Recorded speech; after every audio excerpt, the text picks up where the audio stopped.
Something I'm very happy to see is right to repair and a lot of the concepts in right to own is going mainstream to the point where it's not some sort of partisan thing. There are a lot of issues right now where if I know one of your political opinions, I may be able to guess the other 15 or 20, and it gets to be annoying. And a lot of things now become this partisan thing where if you have to have the opposite opinion of the person on the other side. But there are a few things where people are in general united. And one of those things is if you pay money for something, that it's yours. If you buy a thermostat, the company that sold you the thermostat shouldn't be able to lock you out of the ability to use features unless you give them $100 a year. If you buy an exercise bicycle, you should not be locked out of the ability of using apps of your choosing. And then if somebody gives you back access to that, that should not be a breach of the law. And one of the areas where many people are in agreement is if we are going to, as a country, as a nation, spend $800 or $900 billion on our military, they should be able to fix what they bought and paid for without getting bent over by the manufacturer. Last month, I spoke to many different military service members, contractors. I spoke to electronics technicians and mechanics. And a lot of the stories they had sound like the stories that I tell on this channel when it comes to trying to fix MacBooks, which is really interesting. You have people who are saying that they couldn't get the router password to be able to log into a piece of gear while out at sea. You had people saying that I would have been able to fix this issue with this plane. I can't because I don't have a real diagram. When the Boeing person comes, which charges a lot of money, they have the diagram and they won't show it to us. It's a lot of the same thing. And one of the things that I'm happy about when I looked at this piece of legislation that got introduced last month by Senators Tim Sheehy and Elizabeth Warren is just looking into their political histories. These are two people that I'm just going to take a wild guess. If these two were sitting together at Thanksgiving dinner, they might have some nice things to say to each other about the state of the world. And the thing that I like is that regardless of all the other gridlock that's going on in Congress, there are these really small areas where there's just so much overlap and agreement that people who would otherwise be slinging stuffing at each other at Thanksgiving dinner can come together, shake hands, get along, and say, this is bullshit, let's fix it. Speaking to each of them, you can understand why this is an issue. Senator Tim Sheehy, with experience in aerial firefighting and as a Navy SEAL, understands innately that you can't have a society where every single time you need something fixed, you have to wait 2 to 6 weeks for the manufacturer to come out and fix it. If there is a fire affecting hundreds of acres of land, you need your shit to work right now. You need to figure out how to make it work. And if you're a Navy SEAL and you're deployed to Afghanistan or Iraq or there's some war in the South China Sea, you need to figure out how to make things work right now. You don't have the time to wait for an authorized technician to come out and hold your hand to do it. You don't have the time to wait a few weeks for an authorized technician with all of his certifications to come out and hold your hand from the manufacturer. You need to fix it right now. He understands that. We're sponsoring the Right to Repair Act so that our warfighters on the front line have the ability to maintain and repair their own equipment on the front lines. This is so important for our survivability. We need to make sure that our 18, 19-year-old kids on the front lines have all the equipment they need. This is going to make sure with a right to repair provision, they can do it all on the front line. Let's get it done. And I also like that Senator Elizabeth Warren, somebody who has tried to be a champion of consumer rights, understands this as a consumer rights issue. She talks about what it was like dealing with car mechanics who were explaining to her what it was like to try to work on modern cars. It was Direct Tire and Auto. This is an independent car repair place. You know the kind of place, they've been there for a zillion years. Only I'm in there talking to this guy, and what he explains, the guy who owns it, is that he can't repair a bunch of things on cars now because legally the only person who can repair them are the dealership that sold you the car. And you know what the consequences of that are. That means you're going to pay a whole lot more and probably have to wait longer to get it repaired. So I'm all fired up talking to the owner of Direct Tire and Auto. I talk about it a lot publicly. I go on, various shows and talk about it. And I keep hearing from more people, including hearing from folks in the military who say, you're not going to believe this, Senator Warren, but I got this piece of equipment. Here I am out in the middle of the Pacific Ocean. I got this piece of equipment that is broken and I want to repair it. And the answer is not allowed to touch it. Got to call the seller of the equipment, the defense contractor that manufactured it, and they got to fly somebody out and spend all that money, waste all that time in order to fix it. And one guy tells me, he said, I looked at the thing and looked at the thing. It was just a safety clip. He said some safety clips had broken on a piece of equipment, but you're not supposed to operate it without the clips to be able to protect people. And he said, I went in the back and just used a 3D printer and printed this stuff up for 15 cents worth of materials in a half an hour of time.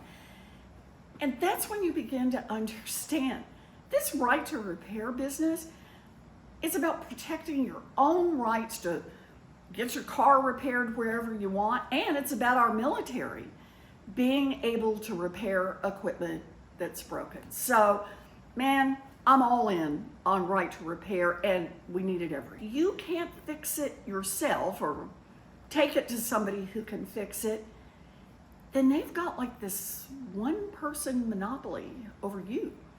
You bought this car, and now you can only go to one place to have it fixed, and they can charge you whatever they want. And giant corporations have figured this out, not just with cars. They figured it out with farm equipment. They figured it out with medical equipment. They figured it out with your phone. They figured it out all across the items you buy. And that means they're able to charge one price up front, knowing where the real money is going to be is getting you on the repairs and maintenance on the other end. And right to repair actually says we can have some competition around that. Good for you and good for our economy overall. So what we've got right now is a bill to make it into the National Defense Authorization Act. I sit on what's called Senate Armed Services Committee, and every year we pass a big, big defense budget. And for a long, long time, what I've done is I've focused in on how the government buys things. And I do a lot of fighting with the defense industry. So I've been asking the different generals when they come through about right to repair. And I have to say, when I started this, even a year ago, they're like, sure, what is that? They're not really quite on top of it. They've gotten into it, and now the Secretary of the Army, the Secretary of the Navy have both said, yeah, we need right to repair. It's an important part of military readiness, and it's an important part of spending taxpayer money wisely. So I partnered up with a Republican, Tim Sheehy, who's new to the committee, and the two of us put a bill into the NDAA that basically just says the U.S. government, biggest customer in the world, the U.S. government is not going to buy anything else from these defense contractors unless we are guaranteed right to repair. So our service members can actually repair this stuff, and so that other little businesses can grow up and help with the repairs. So that's what we've got in the bill, and that's what we're pushing forward right now.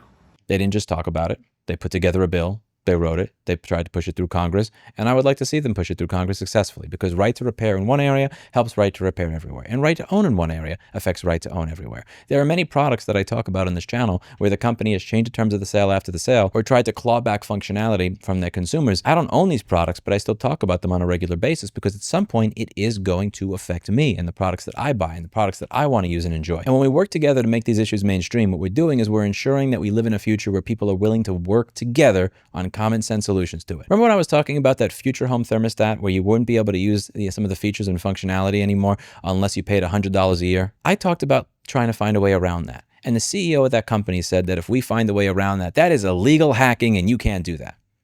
Unfortunately, in the United States, you might be right. I want to push back on laws that say that we can't help give you back access to what you bought and paid for if the manufacturer takes it away. And seeing people that are so diametrically opposed on so many other issues willing to sit down, shake hands, and work things out on basic issues like this gives me faith that we can also do that in other areas as well. And we're going to try to get things pushed through Congress to reform these types of shitty anti-ownership laws that are on the books right now that say that if I help you get back access to your fucking exercise bike, that I could be doing something that's illegal.